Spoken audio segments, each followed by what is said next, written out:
नमस्कार, जय हिंद साथियों। वसंत एजुकेशन हब में आपका स्वागत है। दोस्तों, आज हम इस पॉडकास्ट के अंतर्गत चर्चा करने वाले हैं इंटरव्यू की तैयारी कैसे की जाए।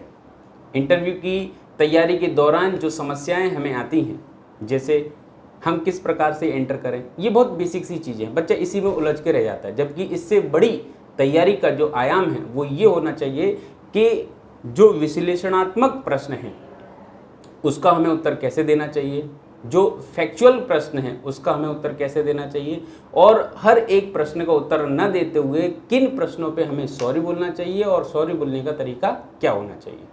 इन सब बातों पे आज का हमारा जो पॉडकास्ट है वो संबंधित है। और इस पॉडकास्ट में आज के हमारी जो मुख्य अतिथि हैं वो हैं संजीव वैद्य सर।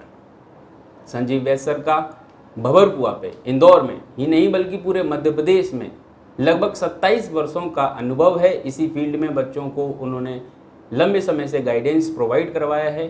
सर के पढ़ाए हुए काफ़ी विद्यार्थी मध्य प्रदेश के सभी जिलों में सेवाएं दे रहे हैं।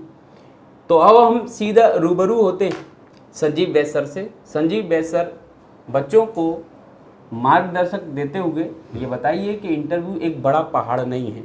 मुख्य परीक्षा एक बड़ा पहाड़ था, आप वो पास करके आ चुके हैं। अब आपको कौन कौन सी बारीकियों पर ध्यान देना चाहिए जिससे आप इस पड़ाव को पार करके अपने उस लक्ष्य को प्राप्त कर पाएं। फिर हम आज का जो मुद्दा है, जैसा कि आप संबंधित जानते हैं, उस पर हम चर्चा स्टार्ट करेंगे। तो प्लीज़ बच्चों को कुछ बताइए। Thank you Nitin ji. विद्यार्थियों, देखिए, इंटरव्यू को लेकर के बहुत बड़ा हवा बना हुआ है कि एमपीपीएससी के इंटरव्यू बहुत टफ होते हैं। देखिए, इंटरव्यू कभी टफ नहीं होता। मैं आपको बता दूं, आप प्री एग्ज़ाम और मेंस एग्ज़ाम क्वालिफाइड होकर के साक्षात्कार तक पहुंचे हैं, तो निस्संदेह इंटरव्यू के दौरान आपके नॉलेज की टेस्टिंग आयोग नहीं करेगा, क्योंकि ज्ञान का परीक्षण ऑलरेडी हो चुका है। यहाँ पर आपके व्यक्तित्व का परीक्षण किया जाएगा, आपकी पर्सनैलिटी को टेस्ट किया जाएगा। कुछ OLQs होते हैं जिनको ऑफिसर्स लाइक क्वालिटीज़ बोलते हैं, वो आपके भीतर है या नहीं, इस बात को वो साक्षात्कार में प्रश्न उत्तर के माध्यम से परीक्षण करेंगे। तो ये दिमाग से निकाल दीजिए कि इंटरव्यू के दौरान आपके नॉलेज की टेस्टिंग होगी, नॉलेज नहीं, आपके पर्सनालिटी की टेस्टिंग होगी, और जैसा व्यक्तित्व है आपका, आप वहाँ पर वैसा ही प्रदर्शन करेंगे। हाँ, ये जरूर है कि हो सकता है आपके व्यक्तित्व में कुछ कमियाँ हों, तो वो हम इस पॉडकास्ट के माध्यम से उनको दूर करने का पूरा प्रयास करेंगे। बहुत बहुत धन्यवाद। ये बच्चों के लिए बहुत ही गोल्डन वर्ड्स होने वाले हैं सर, जो आपने अपने अनुभव के आधार पर बहुत ही सरलता से ये बातें रखी कि किस प्रकार से इस जर्नी में जो समस्याएं सामने आती हैं बच्चों को, उन पे आज हम चर्चा करेंगे। तो चर्चा का सिलसिला स्टार्ट करते हैं। और सर, सबसे पहला प्रश्न मैं आपके माध्यम से बच्चों को ये बताना चाहता हूँ, उनके अंदर जो समस्याएँ हैं उनको मैं सुलझाने का प्रयास करना चाहता हूँ कि सर, जो एडमिनिस्ट्रेटिव बिहेवियर है वो बच्चा कैसे सीख सकता है। क्योंकि कहीं ना कहीं जो इंटरव्यू देने जा रहा है उसके लिए बहुत आवश्यक है कि वो उस बिहेवियर को अपने अंदर ढाल ले, है ना। तो ये एडमिनिस्ट्रेटिव बिहेवियर वो कैसे सीख सकता है? देखिए विद्यार्थियों, एडमिनिस्ट्रेटिव बिहेवियर आप लोगों के भीतर पहले से है, क्योंकि आपने मुख्य परीक्षा में एक पेपर पढ़ा है जिसको एथिक्स बोलते हैं। जी सर, बिल्कुल। एथिक्स में आपने वो सब चीज़ें लिखित रूप में पढ़ी हैं कि OLQs क्या होती हैं, एडमिनिस्ट्रेटिव सत्यनिष्ठा, और ये सब चीज़ें आप ऑलरेडी पढ़ चुके हैं, ठीक है ना। तो आप लोग के लिए एडमिनिस्ट्रेटिव बिहेवियर कोई नई चिड़िया का नाम नहीं है, आप ऑलरेडी उसको पढ़ चुके हैं। बस यहाँ पर देखना है कि आपने जो उसको पढ़ा है उसको व्यवहारिक रूप से आपने कितना अडॉप्ट किया है, आपने अपने जीवन में उसको कितना धारण किया है, इसी का परीक्षण यहाँ पर साक्षात्कार में किया जाएगा। और वो गुण आपके भीतर है नहीं, इसके लिए इसको चेक करने के लिए आपसे कुछ प्रश्न पूछे जाएंगे, है ना। अगर आप अपने प्रश्नों का सीधा सीधा सटीक जवाब दे देते हैं तो निस्संदेह आपके भीतर वो गुण है, और नहीं दे पाते हैं, झूठ बोलते हैं, तो गुण नहीं है। तो मैं तो यही बोलना चाहूँगा कि आपसे जो प्रश्न पूछे जाएं, अगर आप उनका सीधा सीधा जवाब दे सकते हैं तो दीजिए, विश्लेषणात्मक क्षमता के साथ दीजिए। और अगर उनका जवाब नहीं पता है तो आप आई एम सॉरी भी बोल सकते हैं। बिल्कुल सही जवाब। आई एम सॉरी भी एक बहुत अच्छा जवाब होता है। बिल्कुल सही, मतलब बहुत ही सटीक बात कही सर ने। क्योंकि अक्सर जब हम भी इंटरव्यू लेते हैं तो बच्चा वहाँ पे क्या है, अपने आप को आदर्श स्थिति में बताने का प्रयास करता है, जब ये पूछा जाता है कि एक लोक सेवक के कौन कौन से गुण आपके अंदर हैं, तो वही घिसी पिटी लाइन, सर मैं ईमानदार हूँ, मैं कर्तव्यनिष्ठ हूँ, मैं तटस्थ हूँ, तो ये सब बातें कैसे? आदर्शात्मक नहीं, व्यवहारात्मक क्वेश्चन होने चाहिए, व्यवहारिक जवाब होने चाहिए। बस वही मैं कहना चाह रहा हूँ कि बच्चा अपने आप को क्या आदर्शात्मक स्थिति में प्रदर्शित करने का प्रयास करता है, लेकिन सर ने कहा बच्चों इस बात पे विशेष रूप से ध्यान देंगे हम कि हमें आदर्शात्मक स्थिति से निकलकर व्यवहारात्मक स्थिति में अपने आप को प्रदर्शित करना सीखना होगा। बहुत सही जवाब दिए सर, और इससे बच्चों को कहीं ना कहीं बहुत अच्छी रास्ता भी मिलने वाला है। सर इसी संबंध में मेरा दूसरा प्रश्न है कि जब बच्चा इंटरव्यू की तैयारी करता है तो ये तैयारी का क्या मतलब है? क्या इसका कोई सिलेबस होता है या उसको किन किन चीज़ों पर विशेष रूप से ध्यान देना चाहिए? तैयारी का क्या मतलब, क्या है, आधार क्या है? देखिए बिल्कुल, पहले तो मैं आपको बता दूं कि इंटरव्यू का कोई सिलेबस नहीं होता, ठीक है। इसका कोई MPPSC ने, किसी भी आयोग ने कोई सिलेबस प्रिस्क्राइब नहीं कर रखा है, लेकिन फिर भी इंटरव्यू में एक पार्ट ऐसा होता है जहां से प्रश्न पूछना स्वाभाविक है ना। पहला तो होता है कि आपने जो व्यक्तिगत विवरण पत्रक भरा है, जिसको डेफ बोलते हैं, आप ऐसा कोई फॉर्म भरेंगे, ये डेफ आपके इंटरव्यू का बेस होगा, ठीक है ना। इसमें आपने जो भी इंफॉर्मेशन पुट की है, भरी है, उन सब के आधार पर आपसे प्रश्न पूछे जाएंगे। फिर जब आप उन प्रश्नों का जवाब देंगे तो उन जवाब में से वो प्रश्न निकाल करके फिर आपसे प्रति प्रश्न करेंगे। तो इंटरव्यू प्याज के छिलके की तरह होता है, आप उतारते जाइए, पढ़ते हैं, आप जवाब देते जाइए और उसी में से वो प्रश्न बनाते चले जाएंगे। तो ये जो डेफ है ना, व्यक्तिगत विवरण पत्रक, ये सबसे बड़ा सिलेबस है आपका। बिल्कुल सर। और फिर आपके जवाब, हाँ, कहीं ना कहीं आप उनको अपने माध्यम से लिखकर ये जानकारी दे रहे हैं कि मैं ये हूँ जी। आप मुझसे इस संबंध में कुछ भी पूछ सकते हैं। जैसे कि इसमें एक बहुत ही इंपॉर्टेंट चीज जो लिखी जाती है वो है हॉबी। बच्चे अक्सर हॉबी के अर्थ को ही नहीं समझते। हॉबी और शौक, इंटरेस्ट क्या होता है वो ये नहीं जान पाते हैं और हॉबी को लिख देते हैं जो उनको ठीक लगता है। सर ये भी एक बहुत बड़ी मतलब चुनौती होती है अक्सर बच्चों के लिए कि हॉबी में क्या लिखें जी। मतलब मैं क्या बता सकता हूँ कि आपकी हॉबी क्या है, ये तो आपको पता होना चाहिए। बिल्कुल सही। तो सर इस संबंध में भी बच्चों को आप गाइड कीजिए कि हॉबी एक्चुअल में होती क्या है और होनी क्या चाहिए एक अधिकारी के लिए कि वो इस पद को प्राप्त करते समय अपने उन विचारों को व्यक्त कर सके कि ये एक्चुअल में एक अधिकारी की हॉबी है और इस पे बात होनी चाहिए। जी देखिए, हॉबी तो आपको खुद फाइंड आउट करना पड़ेगी। कई बार नितिन सर आपने भी देखा होगा कि बच्चे आपसे आकर के पूछते सर हम हॉबी क्या लिखें। हाँ, वो अब आपकी हॉबी हम कैसे बता देंगे भाई, आपकी हॉबी तो आप ही जानते हैं, सही बात है ना। और कई विद्यार्थी हॉबी और इंटरेस्ट में फर्क नहीं कर पाते, हॉबी और प्रोफेशन में अंतर नहीं कर पाते।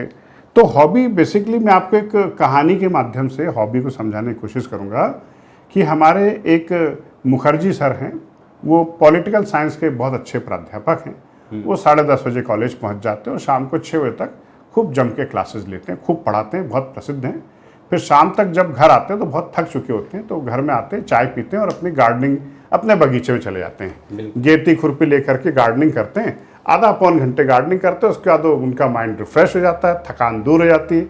फिर घर में आकर के अगले दिन की तैयारी में बिजी हो जाते हैं। तो यहाँ पर मिस्टर मुखर्जी का जो प्रोफेशन है वो टीचिंग है, लेकिन उनकी जो हॉबी है वो गार्डनिंग है। तो ऐसे ही हमारे एक माली काका है, हमारे बुंदेलखंड में, हमारे गाँव के माली काका बहुत मेहनत करते हैं, ये गार्डन वो गार्डन वो गार्डन। सुबह 10:30 बजे निकलते हैं, शाम को 6 बजे तक गार्डनिंग करते हैं, थक जाते हैं, घर जाते हैं, टीवी खोलते हैं, पिक्चर देखते हैं और रिलैक्स हो जाते हैं। तो यहाँ पर माली काका का प्रोफेशन गार्डनिंग है, लेकिन उनकी हॉबी पिक्चर देखना है। तो ऐसा कोई कार्य विद्यार्थी आप फाइंड आउट कीजिए जिसको करने से आपके मन की थकान दूर होती हो, माइंड बूस्ट होता हो और आप अपने आप को ऊर्जावान महसूस करते हो, तो वही आपकी हॉबी है। जैसे कई विद्यार्थियों की हॉबी होती है नृत्य करना, फिल्में देखना, गीत सुनना, किताबें पढ़ना, उपन्यास पढ़ना, ठीक है ना। लेकिन समाचार पत्र पढ़ना हॉबी नहीं हो सकती है, तो मजबूरी है भाई। हाँ, सही बात। कॉम्पिटिटिव एग्जाम का विद्यार्थी अगर लिखे कि मैं प्रतियोगी परीक्षाओं की पुस्तकें पढ़ता हूँ और न्यूज़पेपर पढ़ता हूँ, ये मेरी तो ये हॉबी थोड़ी, ये तो मजबूरी है उसकी। सही बात है, ठीक है ना। तो आपको अपनी हॉबी खुद फाइंड आउट करना पड़ेगी और अगर इसमें कोई दिक्कत आए तो नितिन सर और हम लोग आपकी मदद करने के लिए तैयार हैं। आप अपनी हॉबी 4-5 छांट लीजिए, उसमें से जो परफेक्ट हो एक ही लिखिए। कई लोग 3-3, 4-4 हॉबियां लिख देते हैं। भाई हॉबी है कि अच्छी है, सही बात नहीं, मतलब आपको अपनी समस्याओं से मुक्त होने के लिए, अपने आप को रिलैक्स करने के लिए 5-6 चीजों की आवश्यकता लगती है। तो ये भी अपने आप में एक भ्रमात्मक सर, कई विद्यार्थियों की हॉबी कुकिंग होती है। हाँ सही बात है ना, कुकिंग भी हॉबी होती है, पिक्चर देखना भी हॉबी हो सकती है। तो बच्चों, सर ने अपने अनुभव के आधार पर कितनी आसानी से इस बात को एक्सप्लेन करने की कोशिश की कि एक माली का कार्य जो गार्डनिंग है, लेकिन उसकी हॉबी फिल्म देखना हो सकती है। लेकिन एक व्यक्ति जो प्रोफेसर है, जो पढ़ा रहा है, लेकिन उसकी हॉबी कहीं ना कहीं गार्डनिंग हो सकती है। तो कहीं ना कहीं ये बातें ये सिद्ध करती हैं कि ऐसा कोई कार्य जो आपको करने से रिलैक्स फील होता है, वो आपकी हॉबी है। जैसे कुकिंग हो सकती है, जैसे साइकिलिंग हो सकती है, जैसे गार्डनिंग हो सकती है, ये कुछ भी हो सकता है जो आपको अच्छा लगे, है ना। तो ये हुई हॉबी की बात। सर ने बहुत अच्छे से एक्सप्लेन करने की कोशिश की। आप अपने अंदर छुपी हुई अपने गुणों को पहचानें और उसके माध्यम से ये निर्धारित करें कि आपकी हॉबी क्या हो सकती है। लेकिन फिर भी अगर आपको कन्फ्यूज़न है तो जैसा सर ने कहा, आप बाकायदा 2-3 चीज़ों को या 5 चीज़ों को लिस्ट आउट कीजिए कि सर ये सारी चीज़ें मुझे अच्छी लगती हैं, इनमें से कोई एक मेरी हॉबी हो सकती है, मैं थोड़ा असमंजस में हूँ। तो हम एक सूक्ष्म परीक्षण करके आपसे बात करते करते बेस्ट ऑफ द बेस्ट बता देंगे इसमें। बात करते करते ये हम अनुभव कर सकते हैं कि इनमें से आपका बेस्ट जो हॉबी है फील्ड, वो क्या हो सकता है। फिर आप उसके साथ जा सकते हैं। जैसे सर ने कहा, हॉबी एक ही होनी चाहिए, क्योंकि आपको एक चीज़ करके अच्छा लग सकता है, हो सकता है कि आपको 2 चीज़ अच्छी लगती हो, 3 भी अच्छी लगती हो, लेकिन चूंकि परीक्षा है, ये परीक्षा के माध्यम से सतर्कता भी आवश्यक है, इसलिए एक ही हॉबी लिखना एक अच्छी आदत मानी जाती है। चलिए हम चर्चा शुरू करते हैं, आगे बढ़ाते हैं, अगले प्रश्न पे चर्चा करते हैं। अगला प्रश्न ये है कि सर OLQ क्या होता है जी। ये बहुत जरूरी है बच्चों के लिए जानना कि इस पे चर्चा हो सके। जी जी। देखिए, OLQ से तात्पर्य है ऑफिसर्स लाइक क्वालिटी। बिल्कुल सर, है ना। आपने देखा होगा इंडियन आर्मी में जब ऑफिसर्स की भर्ती होती है, इंटरव्यू होता है, तो उसमें SSB इंटरव्यू होता है। बिल्कुल सर। वहाँ पर 12 OLQs चेक किए जाते हैं। हमारी प्रशासनिक सेवाओं में भी OLQs बहुत जरूरी है ना। और वो OLQs आप लोग के लिए नए नहीं है, आप एथिक्स के पेपर में पढ़ चुके हैं। बिल्कुल। सत्यनिष्ठा, ईमानदारी, है ना, ये सब चीजें, कर्तव्यनिष्ठा, ये सब OLQs हैं। और ये OLQs किसी भी कैंडिडेट के भीतर होना बहुत जरूरी, देखिए ये आवश्यकता है। और वो इंटरव्यू के माध्यम से वो आपके OLQs जानने की ही कोशिश कर रहे हैं, है ना। जैसे OLQs एक जानते हैं हम, सत्यनिष्ठा, बिल्कुल, है ना। अब सत्यनिष्ठा व्यवहारिक भी होती है और एक सत्यनिष्ठा बिल्कुल आदर्शात्मक भी होती है। भाई मैंने आपने शुरू में ही कहा था, प्रशासनिक अधिकारी को व्यवहारिक होना जरूरी है।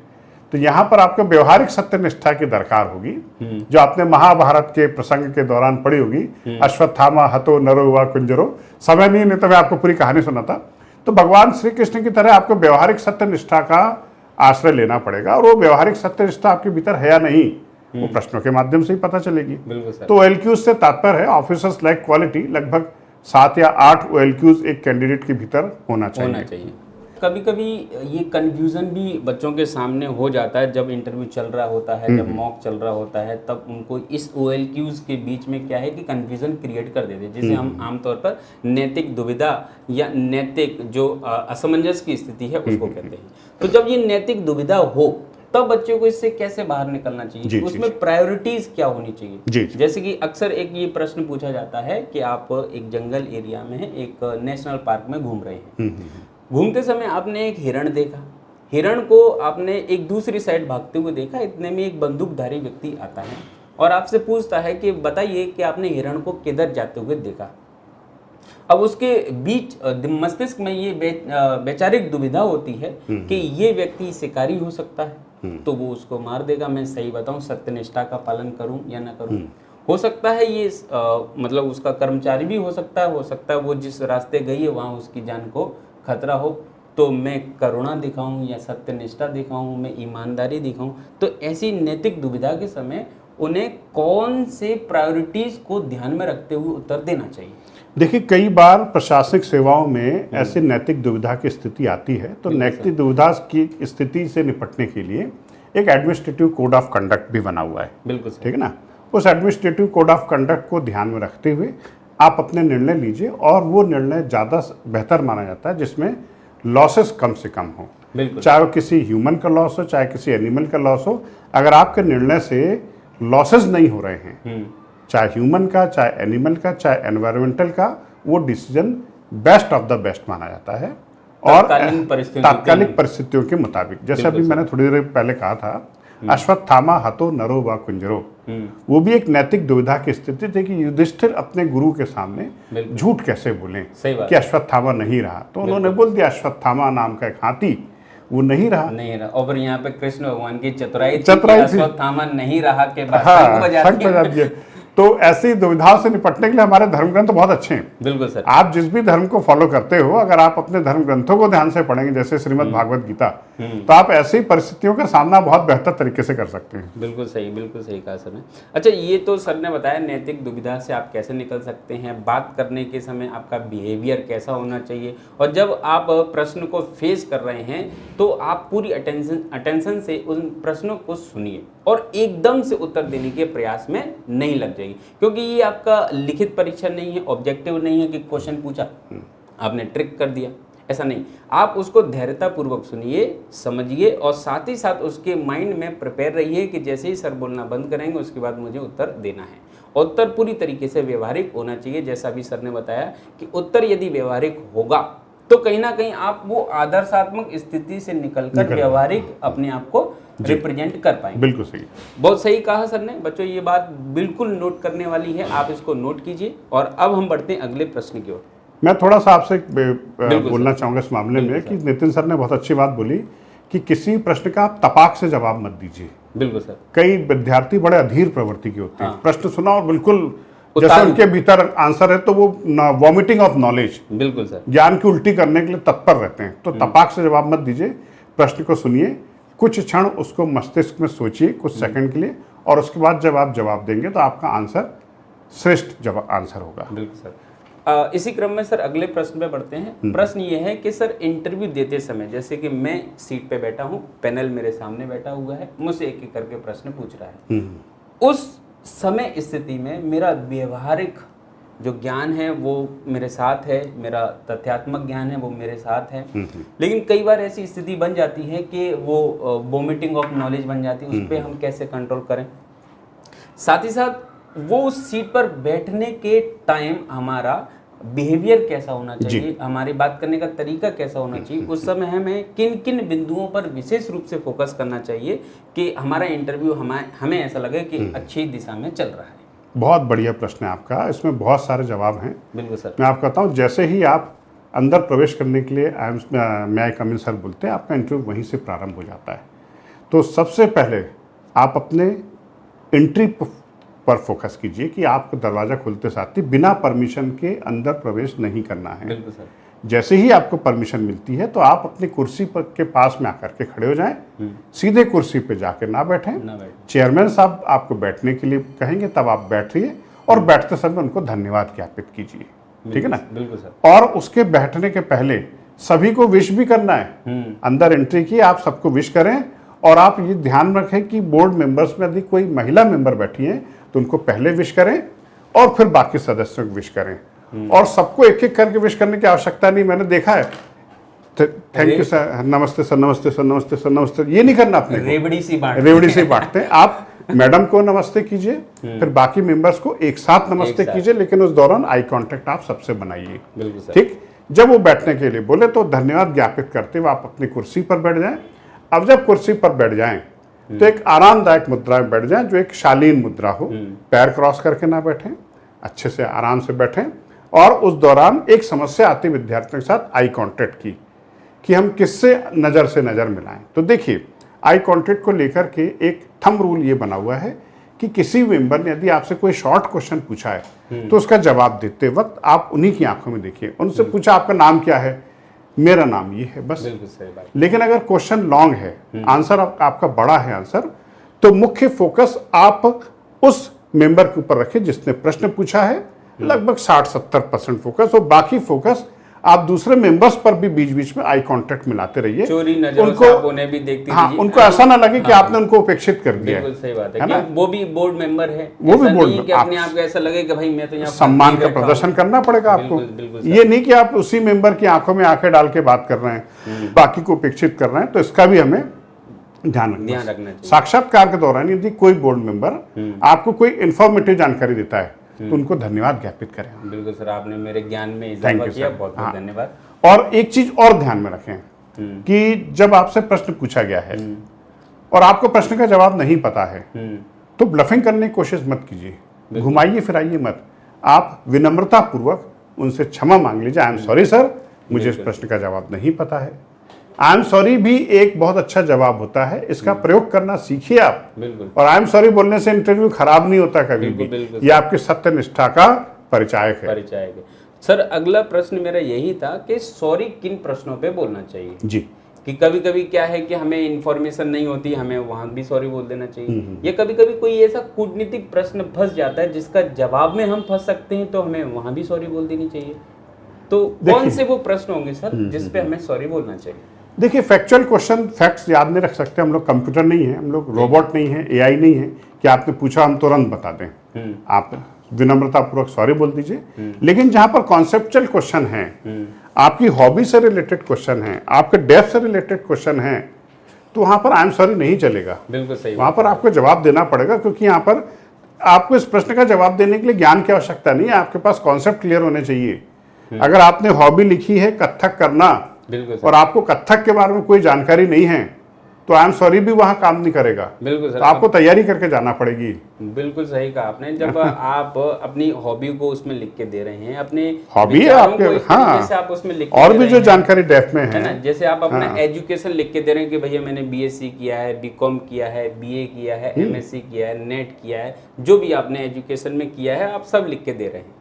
अब जैसे एक क्वेश्चन मैं देखूं, कई विद्यार्थी जो है बीई करने के बाद एमपीपीएससी इंटरव्यू देते हैं।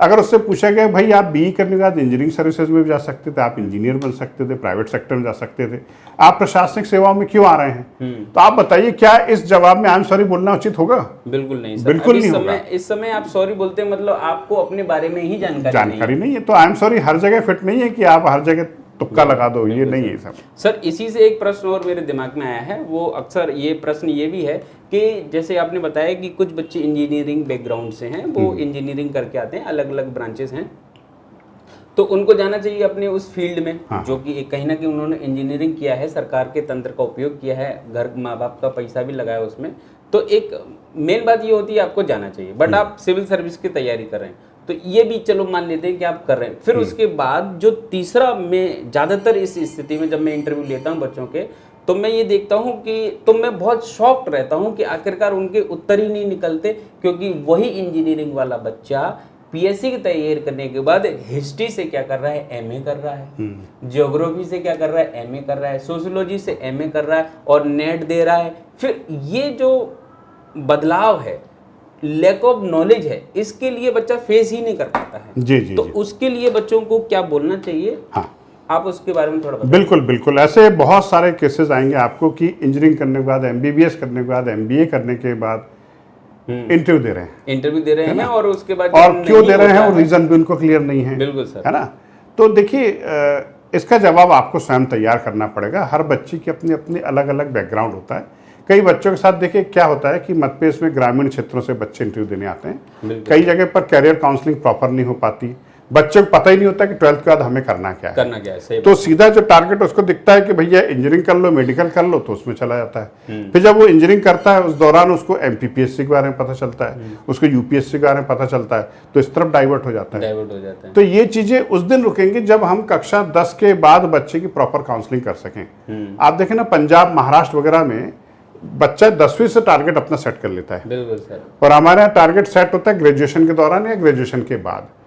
तो इसके लिए बच्चे की क्या स्थिति है, क्या परिस्थितियां हैं, तो जो भी बात हो वो ईमानदारी से अगर बता दे, ब्लफिंग करने की बजाय ईमानदारी से बता दे, तो उसके आंसर को एक्सेप्ट कर लिया जाएगा। बिल्कुल सर। क्योंकि इसका कोई मॉडल आंसर नहीं मैं आपको बता दूं, हर बच्चे की परिस्थिति अलग अलग होती है। बिल्कुल सही जवाब। और हकीकत है कि वो जब ग्रेजुएशन कर रहे होते हैं, इंजीनियरिंग करने के लिए बड़े शहर में आते हैं, तब उनको पीएससी के बारे में पता चलता है। और जब पता चलता है तो फिर वो मतलब समझ ही नहीं पाते हैं कि अब इस प्रश्न हाँ, को। और एक कारण और भी इंजीनियरिंग के विद्यार्थियों के इस तरफ आने का कि पहले होता क्या था, जब हम लोग 12th किए थे तब गिने चुने इंजीनियरिंग कॉलेज होते थे, संभाग में एक, मुश्किल से गिने चुने 6-7 इंजीनियरिंग कॉलेज एमपी में थे। अब तो गलियों में इंजीनियरिंग कॉलेज खुल गए हैं। बिल्कुल सही। इंदौर में 40 से ऊपर इंजीनियरिंग कॉलेज है, प्राइवेट इंजीनियरिंग कॉलेज इतने आ चुके हैं, भरमार हो चुकी है, लाखों हजारों ग्रेजुएट निकलते हैं वहां से, सबको इंजीनियरिंग में जॉब नहीं मिलती, तो उनके लिए एक रास्ता बन जाता है MPPSC, तो इस तरफ डाइवर्ट भी हो जाते हैं। तो इंजीनियरिंग कॉलेज की अधिकता भी इसका एक कारण है। और सर इसका एक कारण ये भी है, हो सकता है कि जैसे माँ बाप बच्चों को अपनी इच्छाएं कहीं ना कहीं प्रकट करते हैं, मैं उसके लिए थोपना शब्द इस्तेमाल बिल्कुल नहीं करूंगा, इच्छाएं प्रकट करते हैं कि हम अपनी लाइफ में ये करना चाहते थे, ये हमारी ये इच्छा है, किसी कारणवश हम वो पूरा नहीं कर पाए, तो हमारा बच्चा करेगा। और वो बच्चा सिविल सर्विस बनने के लिए, अधिकारी बनने के लिए आ जाता है, या वो इंजीनियरिंग के लिए चला जाता है, या वो मेडिकल के लिए चला जाता है। तो जैसा आपने कहा कि पंजाब और महाराष्ट्र के यहाँ पे 10वीं में बहुत अच्छे से काउंसलिंग बच्चे की होती है, और इस काउंसलिंग के दौरान क्या है, बच्चे की इच्छाओं को पहचाना जाता है कि बच्चा इस फील्ड में बेहतर कर सकता है, तो उसमें काउंसलिंग के बाद हम उसको मतलब भेज देते हैं। फिर ये रेशियो जो है ना वो बहुत कम हो जाता है कि फिर वो चेंज करे, डाइवर्ट नहीं होता है। अगर होता भी है तो बहुत कम। तो हमें सबसे ज़्यादा ये फोकस करना चाहिए, मतलब ये वीडियो मैं कहूँगा बच्चों के साथ साथ अपने माँ बाप को भी दिखाना चाहिए आपको, कि हमें सबसे पहले ये फोकस कर लेना चाहिए कि हमारे बच्चे की मन स्थिति क्या है, उसका इंटरेस्ट क्या है, वो किस फील्ड में जाना चाहता है, और हमें फिर उसी में ही फोकस करना चाहिए। बिल्कुल, उसकी कैपेबिलिटीज जरूर पहचाने। अगर उसकी करंट अफेयर्स में रुचि है, वो समाचार पत्र पढ़ने में रुचि लेता है, डिबेट में पार्टिसिपेट करता है, निबंध प्रतियोगिता में भाग लेता है, जनरल नॉलेज में उसकी रुचि है, वो NCERT की ह्यूमैनिटीज की किताबों को बड़े चाव से पढ़ता है, तो नेचुरली उसको फिर इस तरफ भेजना चाहिए, है ना। तो ये दो बातें हुई, सर ने इसमें बहुत बढ़िया आंसर दिया। सर ने आपको एक तरीके से बहुत बेहतर तरीके से गाइड करने का प्रयास किया। आप पहले अपने आप को पहचानिए, और पहचानने के बाद फिर आप उस दिशा में जाइए। ठीक, कल को आप भी माता पिता बनेंगे तो आपको भी इन्हीं बातों का ध्यान रखना चाहिए। ठीक, अब बढ़ते हैं हम अगले प्रश्न की ओर कि सर ये जो हम आजकल देख रहे हैं कि करंट अफेयर्स जो है, एक तो करंट अफेयर्स काफ़ी बहुत पेचीदा विषय है, इसमें सतर्कता की और सावधानी की भी आवश्यकता होती है। और जब हम इंटरव्यूज़ की बात करते हैं तो इंटरव्यू के दौरान हमें करंट अफेयर्स को कितना और किस किस स्तर पर पढ़ना चाहिए? जी देखिए, करंट अफेयर्स आप लोग के लिए कोई नई चीज़ नहीं है, क्योंकि आप ऑलरेडी प्री और मेंस क्वालिफाइड होकर इंटरव्यू तक पहुंचे हैं, तो नेचुरली आपके पास ज्ञान है, तभी तो यहाँ तक आए हैं। बिल्कुल सर। लेकिन जब आप इंटरव्यू देने जा रहे हैं, उस समय आपके प्रदेश का, आपके देश का, पूरे विश्व का क्या सिनेरियो चल रहा है, कौन कौन सी महत्वपूर्ण घटनाएं घटित हुई हैं जिनका आपके ऊपर प्रभाव पड़ा है, तो उन पर आपके विचार एकदम क्लियर होना चाहिए।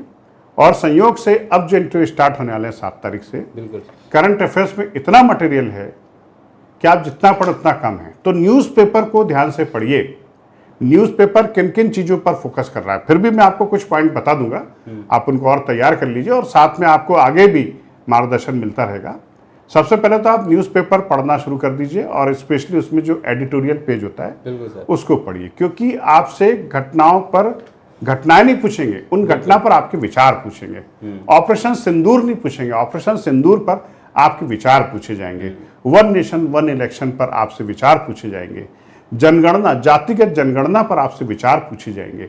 तो जो भी घटनाएं अभी चल रही हैं उनके ऊपर आपका फोकस होना चाहिए, आपके जिले की, आपके प्रदेश की, पूरे देश की और अंतर्राष्ट्रीय समुदाय की जो भी घटनाएं, जैसे इजराइल गाजा संघर्ष चल रहा है, बड़ा महत्वपूर्ण है इस समय, है ना। तुर्की और पाकिस्तान के रिलेशन, है ना। अमेरिका की जो ट्रंप पॉलिसी है, क्या बोलते हैं उसको, टैरिफ पॉलिसी है ना, अमेरिका की टैरिफ पॉलिसी, उसके पूरे विश्व पर क्या प्रभाव पड़ेंगे। जो घटना अभी रूस के राष्ट्रपति व्लादिमीर पुतिन ने 3rd वर्ल्ड वॉर की धमकी दी, तो ऐसी जो घटनाएं घट रही हैं इनको बड़े ध्यान से देखिए आप, है ना। और एडिटोरियल पेज आपको इसमें पूरी मदद करेगा। तो करंट अफेयर्स तो बहुत इंपॉर्टेंट, भाई आपसे बातचीत करना है उनको, 10-15 मिनट आपसे बातचीत करना, तो बातचीत का कोई माध्यम तो होना चाहिए ना। बिल्कुल सही जवाब, सही कहा। जैसे कि मान के चलिए कि मैं आपको नहीं जानता, आप मुझे नहीं जानते, जब दो अनजान व्यक्ति एक दूसरे से बात करेंगे तो बात करने का कुछ तो आधार होना चाहिए, मुद्दा होना चाहिए, और वो मुद्दा समाचार पत्र कई बार बनते हुए हमने देखा है। ठीक है, जैसा कि सर मैं आपको बताऊं कि जब मेरा फर्स्ट इंटरव्यू था, तो जब मैं इंटरव्यू हॉल में गया, मैं बातें चल रही थी इनसे, तो उन्होंने मुझे बोला कि आज क्या है। उस दिन 3 मई की तारीख थी वर्ष 2016 अरे का था। बहुत खुश थे उस दिन के महत्व। हाँ हाँ, तो उस दिन ओसामा बिन लादेन को अमेरिकी टास्क फोर्स के द्वारा मारे हुए 2 साल पूरे हुए थे। तो उसी पे मेरी चर्चा प्रारंभ हुई। तो जैसा आपने कहा कि हमें विश्लेषणात्मक ज्ञान को रखना चाहिए। उन्होंने ये नहीं पूछा कि अमेरिकी टास्क फोर्स का नाम क्या था, किसने उनको मारा, कितने सिपाही गए थे, कहाँ पे वो मिले थे, किस तरीके से, सारी चीजें नहीं। उन्होंने बोला कि जो 9/11 की घटना हुई है उसके बाद ये पूरा सिनेरियो आप देख रहे हैं, इसके संबंध में आपको क्या लगता है कि किसी दूसरे देश में घुसकर इस तरह की घटनाएं हुई हों, इसके बारे में आपका क्या वैचारिक दृष्टिकोण है? तो जैसा सर ने कहा बच्चों, ये आज जो चल रहा है, जैसे जनगणना चल रही है, ठीक है, या जो ऑपरेशन हुआ अभी, ऑपरेशन सिंदूर हुआ, या ऐसे कई सारी घटनाएं आतंकी भारत झेल चुका है, तो इन संबंध में आपको इसके संबंध में क्या है कि एक वैचारिक दृष्टिकोण रखना चाहिए, और उसका सबसे बढ़िया माध्यम बनेगा न्यूज़पेपर का ऑडिटोरियल पेज या फिर आपका यूट्यूब चैनल। वो तो है ही सही, उसमें भी बहुत अच्छी इन्फॉर्मेशन आती है। हमारा यूट्यूब चैनल है ही सही। और जातिगत जनगणना पर आपने कितना अच्छा पॉडकास्ट दिया था। बिल्कुल, अगर उसको कैंडिडेट अगर सुन ले ध्यान से तो नेचुरल इंटरव्यू में उससे संबंधित प्रश्नों का जवाब आसानी से दे सकता है। बिल्कुल सर। और मैं सर आपसे रिक्वेस्ट करूंगा कि इन्हीं एक और विशिष्ट मुद्दों पर हम एक बच्चों के लिए ऐसे पॉडकास्ट लेकर आए जिसमें क्या है कि बच्चों की जो विश्लेषणात्मक शक्ति है उसका विकास हो सके। मैं एक चीज और जानकारी देना चाहूंगा, जैसे मैंने शुरू में कहा था कि ये जो डैफ है ना, ये आपके इंटरव्यू के सबसे बड़ा सिलेबस है। बिल्कुल सर। आपको इस डैफ के कुछ पॉइंट्स को कवर करना कंपलसरी है अगर आप इंटरव्यू में पास होना चाहते हो तब, ठीक है ना। सबसे पहले तो इसमें शुरू होगी आपके नाम से। आपका जो भी नाम हो उस नाम का अर्थ पता होना चाहिए आपको। उस नाम से संबंधित जो भी नेशनल इंटरनेशनल पर लेवल पर हस्तियां हैं उनके बारे में जानकारी होना चाहिए। फिर आपका जन्म दिनांक। बिल्कुल सर। आपका जन्म जिस तारीख को हुआ है, हर तारीख इंपॉर्टेंट है। बिल्कुल सर। ठीक है ना, हर तारीख इंपॉर्टेंट है। अगर उसका जन्म 4 जुलाई को हुआ है, अमेरिकन फ्रीडम मूवमेंट है। 14 जुलाई को हुआ है तो फ्रेंच फ्रीडम मूवमेंट है। 15 अगस्त को हुआ है तो भारत का है। 26, तो जो जन्म की तारीख है आप उसको तैयार कर लीजिएगा। बिल्कुल सर। जन्म वर्ष तैयार कर लीजिएगा। फिर आपका गृह जिला, आपका जिस जिले में जन्म हुआ है, जिस जिले में आपका वर्तमान में निवास है और स्थायी पता, ये जिले आपके तैयार होना चाहिए। ठीक है ना। और जिलों के मामले में आपको बता दो, नितिन सर हर जिले की जानकारी रखते हैं। ठीक है ना, तो अपने जिले तैयार कीजिए आप, जिले से संबंधित जिले के जो भी फैक्ट्स हों। सर मैं आपको जो आपने अभी कहा उसी संबंध में एक बच्चों को जानकारी देना चाहूँगा कि अगर आपको अपने ज़िले से संबंधित कुछ विशिष्ट जानकारी नहीं है, जैसे सामान्य आपको पता है, यदि आप विशिष्ट जानकारी चाहते हैं तो हमारे यूट्यूब चैनल के माध्यम से हम सभी ज़िलों पर एक एक वीडियो बनाए हैं। आप उन वीडियोस के माध्यम से अपने ज़िले को अच्छे से समझ सकते हैं। उसमें उसका सांस्कृतिक, उसमें राजनीतिक, प्रशासनिक और प्राकृतिक सभी घटनाओं को व्यवस्थित उसमें बताया गया है। Sir please continue. और उसके बाद फिर आप जिले के बाद आ सकते हैं आपका कॉलम नंबर 19, जहां पर आपके एजुकेशनल क्वालिफिकेशन का जिक्र है। तो इससे संबंधित क्वेश्चन आपसे पूछे जाएंगे, है ना।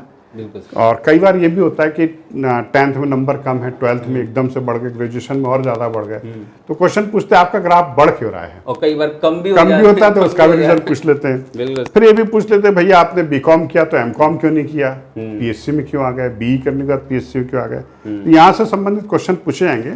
और फिर और अन्य अतिरिक्त अर्हताएं जो आपने हासिल की है, जैसे आपने PGDCA किया हो, कोई भी कोर्स किया हो, NCC किया हो, NSS किया हो, तो 100% पूछेंगे आपसे क्वेश्चन। वो एक तो न्यूज़पेपर माध्यम बनेगा और दूसरा जो आप लिख के दे रहे हैं वो माध्यम बनेगा, क्योंकि वो आपको जानता नहीं है, वो इसको देखकर ही पूछेगा, है ना। तो आपने अगर NCC का जिक्र किया तो नेचुरली आपसे हरिंद्रनाथ कुंजरू कमेटी पूछेंगे। बिल्कुल सर। NCC के मोटो पूछेंगे, और अभी टेरिटोरियल आर्मी चर्चा में रही उसके बारे में पूछ सकते हैं। NSS में पूछेंगे आपसे कि आपने कितने घंटे आपने उसमें डोनेट किए हैं, ठीक है ना। इनका इंपॉर्टेंस क्या है, आपने अपने जीवन में क्या महत्व इनका देखा है। फिर उसके बाद कॉलम नंबर 33 पर आपकी हॉबी बहुत इंपॉर्टेंट है। हॉबी आपको बच्चों अच्छे से तैयार करना है, ठीक है ना। एकदम क्लियर होनी चाहिए आपकी हॉबी, जो भी हो, बस ध्यान रखिएगा कि वो हॉबी होना चाहिए, प्रोफेशन ना हो, नेचुरल होना चाहिए। नेचुरल होना चाहिए। किसी दोस्त से, माता पिता से, टीचर से पूछ के हॉबी मत भरना, गड्ढे में चले जाओगे। अपना खुद मूल्यांकन करो फिर उसके बाद हॉबी भरो। कई बार लिख देते हैं कि बड़े बुजुर्गों से बात करना मेरी हॉबी है। ये हॉबी थोड़ी भाई, भारतीय समाज में रह रहे हैं, बुजुर्गों से बात नहीं करें तो किन से बात करेंगे। बिल्कुल सही सही, बिल्कुल सही कहा सर। अगला प्रश्न बच्चों के लिए मैं ये जानना चाहता हूँ आपके माध्यम से, जो परीक्षण है, जैसे कि हम वहाँ बैठे हैं और हम इंटरव्यू दे रहे हैं, तो वो परीक्षण का आधार क्या होता है? कि जैसे कि आप कहते हैं ना कि हमें पता ही नहीं कि हमारी किस वैल्यूज को चेक करना चाह रहे हैं, किस तरीके से हम बात करें कि वो हमें चेक कर पाए और हमें अच्छे नंबर दे पाए। तो आधार, माध्यम क्या होना चाहिए, आधार क्या होना चाहिए? देखिए, माध्यम ये होना चाहिए, आधार ये होना चाहिए कि जो भी प्रश्न पूछा जाए, प्रश्न को धैर्यपूर्वक ध्यान से सुने और सटीक टू द पॉइंट संक्षिप्त जवाब दें। बिल्कुल, लंबे चौड़े जवाबों से बचें, संक्षिप्त जवाब दें, सत्यनिष्ठा का परिचय दें, ईमानदारी का परिचय दें, विनम्रता, सरलता, सहजता के साथ आप अपनी बात को रखें, बिना किसी घबराए हुए। और अगर कोई ऐसा प्रश्न पूछ लिया जाए जिसका जवाब आपको नहीं पता है, आप बिल्कुल ना घबराएं, आप आई एम सॉरी बोलें, आगे बढ़ जाएं। अगर आपको इस कारण थोड़ा सा पता है तो बोर्ड मेंबर से परमिशन लें, महोदय संदर्भ में मुझे अल्प जानकारी है, यदि आप परमिशन दे तो मैं जवाब दूं।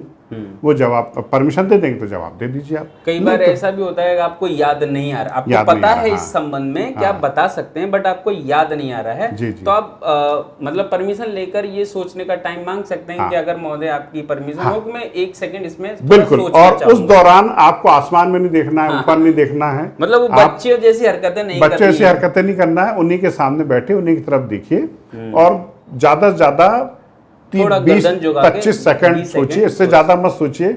ज्यादा लंबा पॉज लेंगे तो पॉज ही हो जाएगा, फिर कंटेंट क्लोज हो जाएगा। घबराहट वाली घबराहट कि आप नहीं बता पा रहे हैं, तब भी उस चीज को अपने ऊपर हावी होने दे रहे हैं। और मैं आपको एक लाइव केस बता रहा हूँ, मेरा ही कैंडिडेट है, नाम नहीं लूंगा मैं उसका।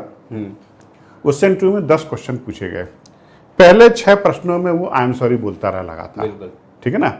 और उस दौरान वो घबराए नहीं तो होता क्या है कि लगातार आई एम सॉरी बोलने से विद्यार्थी के चेहरे पे पसीना आ जाएगा, हाथ पर ऐसे उंगलियां करने लगेगा, घबरा जाएगा। वो घबराए नहीं, उसने 7वीं गेंद पे छक्का मार दिया, ठीक है ना। 7वीं गेंद पे उसने शानदार जवाब दिया, 8वें पे शानदार जवाब दिया, 9वें पे शानदार जवाब दिया, 10वें पे उसका इंटरव्यू क्लोज हो गया और उसका इंटरव्यू अच्छा हो गया। अच्छा बल्लेबाज कौन होता है? क्रिकेट से सीखे ना, 5 गेंद तक कोई रन नहीं बना, घबराना नहीं है। महेंद्र सिंह धोनी की तरह डटे रहो, 6वीं गेंद पे भी छक्का पड़ जाएगा। बिल्कुल सही, बिल्कुल सही। लेकिन अगर आपने सोचा कि मैं पहली गेंद पे छक्का मार दूं तो आउट भी हो सकते हो।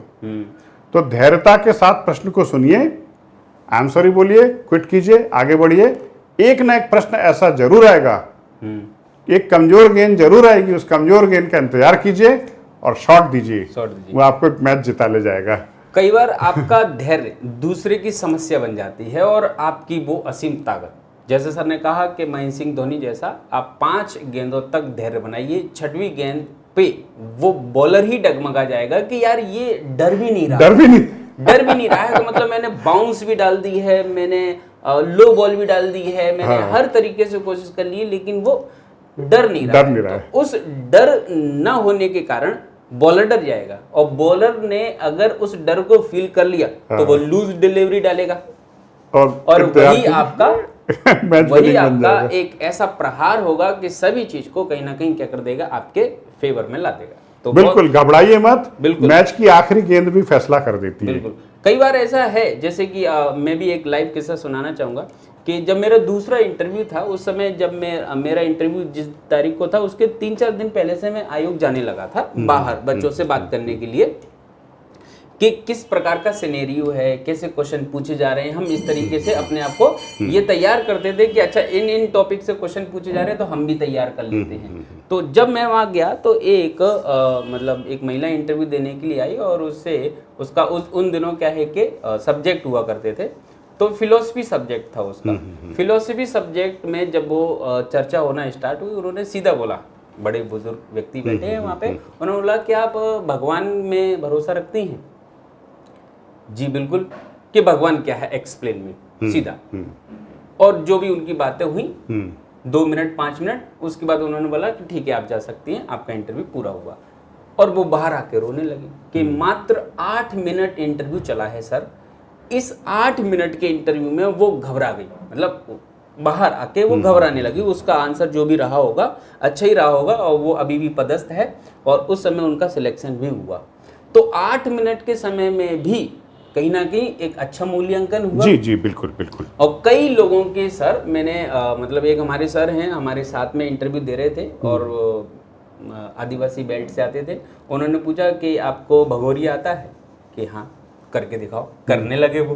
तो ऐसी स्थिति में उनको नंबर नहीं दिए और फिर वो बोलते हैं यार मेरा सिलेक्शन नहीं हुआ। तो मैं इन बातों से आपको ये बताना चाहता हूँ बच्चों कि एक वो महिला जो केवल 8 मिनट में अपना एक प्रश्न का उत्तर देकर बाहर आ गई, और एक वो व्यक्ति जो लगभग 35 मिनट उस बोर्ड में रहा, उसके बाद में भी उसको अच्छे नंबर नहीं मिले। तो ये बिल्कुल भी आप अपने दिमाग में न रखें कि ज़्यादा लंबे समय तक चला तो अच्छा इंटरव्यू, बिल्कुल सही बात कम है। लंबे समय तक चला तो मेरा खराब हो गया। आप जज नहीं कर सकते, वो एक ही प्रश्न में आपको जज कर सकते हैं। बिल्कुल सर, है ना। तो ये बहुत ही आपको जानना है, बहुत ही ज़्यादा इस पे आपको विश्वास रखना है कि जो 5 बॉल खाली जा रही हैं उसमें आपको पैनिक नहीं होना है। पैनिक नहीं होना। एक बॉल जो आपके फेवर में आएगी बस आप उसी को संभाल लीजिए, आपका इंटरव्यू अच्छा जाएगा। बिल्कुल सही बात है, बिल्कुल बहुत अच्छी बात बोली नितिन जी ने।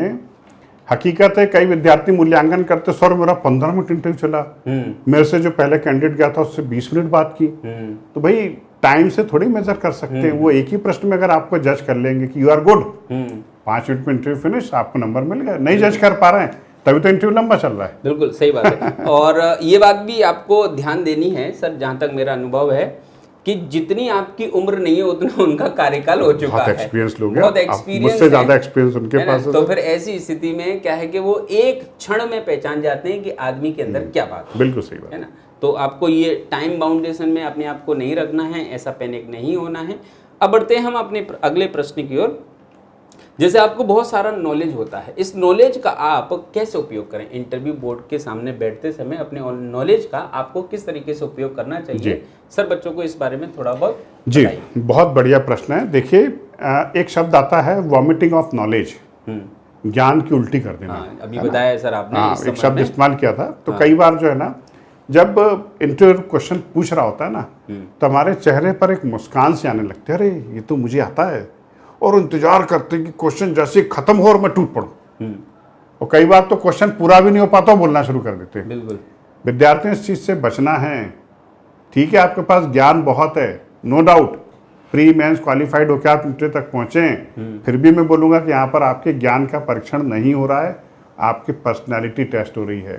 तो आपके पास कितना भी ज्ञान भरा हो, जितना पूछा गया है उतना ही जवाब दीजिए। उससे अतिरिक्त जवाब देने की कोशिश करेंगे फंस जाएंगे। बिल्कुल सर। छोटा प्रश्न है छोटा जवाब, बड़ा प्रश्न है तो भी उतना ही जवाब जितना सफिशिएंट है। और जितना पूछा गया है उतना ही जवाब दीजिए, उससे ज़्यादा जवाब देने की कोशिश मत कीजिएगा। बिल्कुल सर। कभी कभी ऐसा भी होता है कि जैसे कि आप बात कर रहे हैं, ठीक है, मतलब ऐसा मान लीजिए कि एक बच्चा बैठा हुआ है, आपने प्रश्न पूछा, लेकिन इसी दौरान कोई दूसरा मेंबर भी प्रश्न पूछना चाहता है कि सर अगर आप इजाज़त दें तो मैं पूछना चाहता हूँ। तो फिर अब मैंने दूसरा प्रश्न पूछ दिया, आपका प्रश्न पूरा नहीं हुआ। तब ऐसी स्थिति में बच्चा ये सोचता है कि मुझे पहले वाले प्रश्न को उत्तर दे देना चाहिए कि जो सर बाद में पूछ रहे हैं उनका देना चाहिए।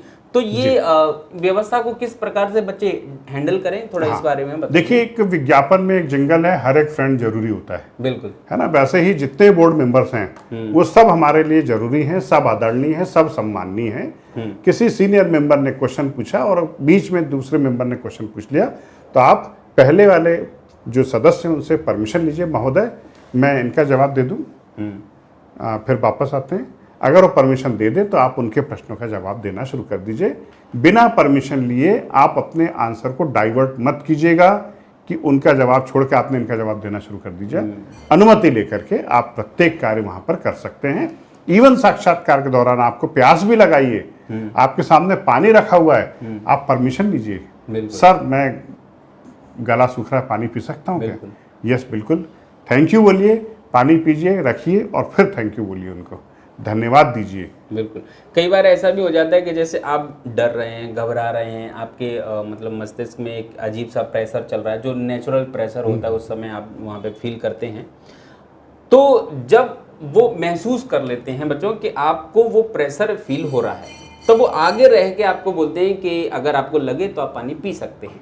तो कई बार सर क्या होता है, बच्चे ऐसा मना कर देते हैं, नहीं नहीं आई एम ओके, मैं ठीक हूँ, मैं पानी नहीं पीना चाहता। तो ऐसी स्थिति में क्या बच्चों को पानी पी लेना चाहिए? बिल्कुल बिल्कुल। तो उस बारे में आप सर देखिए, प्रेशर रिलीज करने के लिए अगर वो बोल रहे हैं पानी पी लीजिए, पी लीजिए। बिल्कुल, पानी पीना कोई जोर में अपराध थोड़ी है। बिल्कुल सर। वो तो चाय रखी हो तो हम चाय भी पी लें, बिल्कुल, अगर वो परमिशन देते हो, है ना भाई। आप उनका सम्मान कीजिए, अगर वो बोल रहे हैं पानी पी लीजिए, थैंक यू सर प्लीज, है ना। तो पानी पीने से कई बार घबराहट दूर भी होती है, गला शुष्क जो हो जाता है कई बार। तो सर यहाँ पे ये कहना चाह रहे हैं बच्चों कि जैसे एक उच्च अधिकारी होता है, एक निम्न अधिकारी होता है, इनके बीच में जो प्रोफेशनल संबंध होते हैं, जो औपचारिक संबंध होते हैं, उनके आधार पे वो जो इंटरव्यू ले रहे हैं वो वहाँ बैठे हैं, वो आपके उच्च अधिकारी हैं और आप एक निम्न अधिकारी हैं। और इस संबंध को आप वहाँ पे बना के रखिए। जिस प्रकार से निम्न अधिकारी उच्च अधिकारी के साथ अपने व्यवहार का सामंजस्यकरण करता है, आपको उसी व्यवहार के अनुरूप वहाँ रहकर बात करनी चाहिए। बिल्कुल सही। जिससे कहीं ना कहीं क्या है कि वो प्रोटोकॉल भी पूरा होगा। हाँ। आपको सॉरी और थैंक यू बोलने की आदत भी बनी रहेगी, तो अब में गलती की गुंजाइश नहीं रहेगी। सीनियर मेंबर्स हैं, उनके प्रति रिस्पेक्ट रखेंगे, बिल्कुल, तो नेचुरली कहीं ना कहीं उनके मन में भी सहानुभूति पैदा होगी और आपको नंबर अच्छे देंगे वो। तो बच्चों, बहुत इस संबंध में बातें हो गई हैं। यदि आपको ऐसा लगता है कि हमारे मन में अभी भी कोई एक प्रश्न रह गया है, तो आप कमेंट बॉक्स में उस प्रश्न को लिखेंगे, हम उसका उत्तर यदि लिखित में होगा तो लिखित में देंगे। अगर आपको हमें ऐसा लगेगा कि आपको इस प्रश्न के उत्तर के लिए एक वीडियो दिया जाना चाहिए, तो एक वीडियो फिर से बनाया जाएगा। ठीक, अब चर्चा का जो मुद्दा है वो यहाँ पे खत्म होता है, लेकिन मैं सर से अनुरोध करूँगा इन सब पूरी बातों का एक निष्कर्ष रूप में आपको ये बताया जाए कि आपको किसी भी स्थिति में इस मुद्दे पर हमेशा अटल रहना चाहिए, या इस बात पे हमेशा अटल रहना चाहिए, या आपको ये काम करना ही चाहिए। बस निष्कर्ष रूप में सर आप बच्चों को ये बता दीजिए कि उनको मध्यम मार्गी क्या होना चाहिए। देखिए, मध्यम मार्गी तो यही है कि आप सरलता से, सहजता से, विनम्रता से अपने साक्षात्कार को दीजिए। बोर्ड मेंबर से उनके प्रति मन में एक सम्मान का भाव रखिए, और वो सम्मान दिखना भी चाहिए, ठीक है ना। और आपके जवाबों से ऐसा महसूस होना चाहिए कि आपको प्रशासनिक अधिकारी अगर बना दिया जाए तो प्रदेश की जनता को बहुत लाभ मिलेगा। मतलब उनको एक संवेदनशील, ज्ञानवान, बुद्धिमान अधिकारी चाहिए, और वो बुद्धिमत्ता, वो ज्ञानशीलता, वो सत्यशीलता आपके आंसर्स में झलकनी चाहिए। और ये देखिए, ये बनावटीपन नहीं है। अगर आप 10-15 मिनट की एक्टिंग करेंगे ना, तो कोने में जो साइकोलॉजिस्ट बैठे होते हैं वो भाप जाएंगे कि ये अभिनय कर रहा है। बिल्कुल सर। अभिनय नहीं, आपको अंदर से बदलाव लाना पड़ेगा। आप अंदर से अगर बदलने के लिए तैयार हैं तो आप साक्षात्कार में चयनित हो जाएंगे। मैं आपको एक एग्जाम्पल देता हूँ। अंडा जानते हैं ना, अंडा जब बाहर से फूटता है तो ऑमलेट बनता है, लेकिन अंदर से फूटता है तो एक लाइफ बनता है। बिल्कुल सही। तो आपको जो भी बदलाव लाना है वो अंदर से, हृदय से लेकर के आइए। और इंदौर में नितिन सर जैसे बहुत अच्छे शिक्षक भी हैं, आप इनसे सतत परामर्श लेते रहिए, क्योंकि ये वो शिक्षक हैं जो आपको बदलाव अंदर से लाने की गुण सिखाएंगे। इनके पास वो विशेषज्ञता है। तो विद्यार्थियों, बदलाव अंदर से लाइए, ईमानदार बनिए, विनम्र बनिए, सरल बनिए, सहज बनिए। जितनी सरलता, सहजता से आप साक्षात्कार देंगे, उतने ही अच्छे नंबर आपको मिलेंगे। बहुत बहुत धन्यवाद। यहाँ पे चर्चाओं का जो सफ़र है वो समाप्त होता है। और सर आपका भी बहुत बहुत धन्यवाद, आपने मेरे बारे में इतनी कुछ अच्छी बातें कहीं, और ये आपका अनुभव और आपका बड़प्पन है कि आप हर किसी को इसी स्तर पे देखते हैं। तो बच्चों, जैसा सर ने बताया है वो सारी बातें आपके लिए पत्थर की लकीर होनी चाहिए। आप उन चीज़ों को नोट कीजिए। यदि किसी भी प्रकार की आपको समस्या इसके बाद भी होती है, तो जैसा मैंने कहा, आपके लिए जो हमारा कमेंट बॉक्स है वो एक खुला मंच है, उस मंच का उपयोग कीजिए। आप अपनी समस्याओं को उस पर लिख दीजिए, हम उनका समय अनुरूप उत्तर देंगे। यदि हमें ऐसा लगेगा कि इस पर वीडियो बनाना भी आवश्यक है, तो जैसा मैंने कहा, आपके लिए हम उस पर एक वीडियो फिर से बनाएंगे। ठीक है, तो यहाँ पे चर्चा समाप्त होती है। जय हिंद। मुलाकात इसी प्रकार एक नए पॉडकास्ट में एक नए अतिथि या सर के साथ दोबारा होगी। जय हिंद।